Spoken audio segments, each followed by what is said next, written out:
10वें मंडल में जब आप पढ़ेंगे पुरुषाः सुक्ता के अंदर, तो आपको पढ़ने के लिए मिलेगा।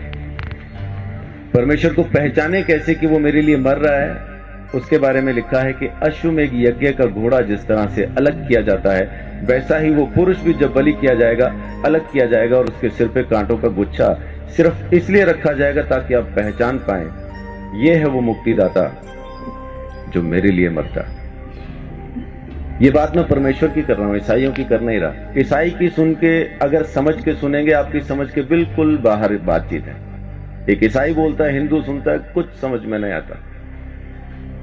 लेकिन जब एक पापी बोलता है मैंने उद्धार पाया, आप भी पा सकते हैं और परमेश्वर की जरूरत आपको भी है, तो समझ में आने लगता। तो इसलिए हिंदू मुस्लिम सिख ईसाई की चादर तो पहले उतार के फेंक दे। परमेश्वर चाहिए तो हिंदू को मिलेगा नहीं, किधर भी लिखवा लो। सिख को मिलेगा नहीं, मुसलमान को मिलेगा नहीं, ईसाई को मिलेगा नहीं, मिलेगा इंसान को। उस इंसान को जो पापी है, स्वीकार करता है कि मैं हूं पापी और मुझे एक मुक्तिदाता की जरूरत है, उसी को तो मिलेगा। पहलवान को डॉक्टर की क्या जरूरत है? जरूरत तो मरीज को है। तो धर्मी को परमेश्वर नहीं चाहिए, परमेश्वर तो पापियों को चाहिए, और पापियों को बचाने ही वो जमीन पे आया है, यही उसकी मोहब्बत है। तो मैं अपनी बात को यहां खत्म करता हूं कि परमेश्वर प्रेम है। बाइबल के अंदर लिखा है, पहला यूहन्ना की पत्री में 4 अध्याय में लिखा है कि परमेश्वर प्रेम है। उसके प्रेम को समझेंगे तो आप अपने पापों से मुक्ति पा सकेंगे। दोबारा जन्म होना नहीं है आपका। माफ कीजिए, एक चीज ये छोटी सी क्लियर करके मैं अपनी बात को खत्म करूंगा, क्योंकि अपन को शैतान ने एक वहम में डाला हुआ है कि इस जन्म में नहीं तो अगले में मुक्ति हो जाएगी, इसलिए अपन आराम से बैठे। कहने वाले ने कहा था काल करे सो आज कर, आज करे सो अब, पल में प्रलय होगी, बहुरी करेगा कब। लेकिन शैतान ने बोला आज करे सो काल कर, काल करे सो परसों।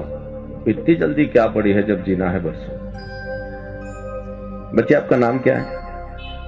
ध्रुव। आपके बच्चे कहां हैं? अजीब सवाल है। उम्र क्या है आपकी? 9 साल के बच्चे से मैं पूछ रहा हूं कि आपके बच्चे कहां हैं? आम के पेड़ पे जो मई जून में आम लगने हैं, इस वक्त कहां हैं? बहुत बहुत शुक्रिया। गुरुजी कहते हैं आम में, उसी पेड़ में वो आम है जो मई जून में दिखाई देंगे। तो ध्रुव के बच्चे कहां हैं? ध्रुव में। जब उसका मौसम आएगा बच्चे नजर आएंगे। तो जब ध्रुव नहीं था तब उसके बच्चे कहां थे? पापा में। और जब पापा नहीं थे तब ध्रुव के बच्चे कहां थे? दादा में। जब दादा नहीं थे तो कहां थे? तो उनके पिता में, उनके पिता में, उनके पिता में। ऐसा अपन किताब को फोल्ड करते जाएं तो उस आदम में पहुंच जाते हैं जिसको परमेश्वर ने बनाया, और उसमें बीज डाल के कहा अब तुम पैदा करो। हर जानवर को, हर प्राणी को, हर चीज को परमेश्वर ने बीज के साथ बनाया और आज्ञा दी अब तुम पैदा करो। तो जब परमेश्वर ने आदम को बनाया, हम आदम में थे। जब परमेश्वर ने आदम को यह आज्ञा दी ये फल न खाना, तब हम आदम में थे।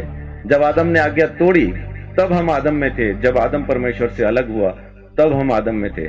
इसी तरह से हम परमेश्वर से अलग हो गए। हमने किया कुछ नहीं, खाया पिया कुछ नहीं, गिलास तोड़ा 12 आना किया आदम ने, अलग हम हो गए।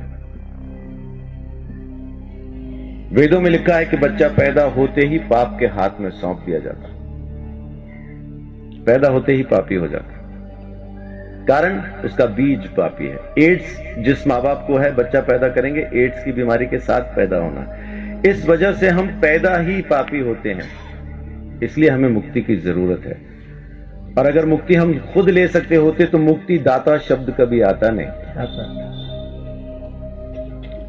देने वाला हमको जरूर चाहिए, वो एक ही है। परमेश्वर ने हमारे लिए मुक्ति का रास्ता खोला, स्वयं हमारे लिए बलिदान दिया ताकि हम हमारे गुनाह से आजाद हो जाएं। ये उसकी मोहब्बत नहीं तो और क्या है। तो उसकी मोहब्बत से आप अभी इसी वक्त मुक्ति पा सकते हैं। आपको जन्मों का इंतजार करना नहीं, क्योंकि यही एक जन्म है, दोबारा होगा नहीं। आज के बाद दोबारा हम कभी पैदा नहीं होंगे।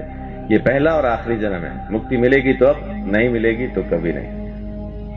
तो परमेश्वर प्रेम है, उसके प्रेम को समझें, उसके दिए हुए उद्धार को समझें। यीशु मसीह ने मेरे लिए मेरे सारे दंड को सह लिया और मेरे गुनाहों से मुझे आजाद किया।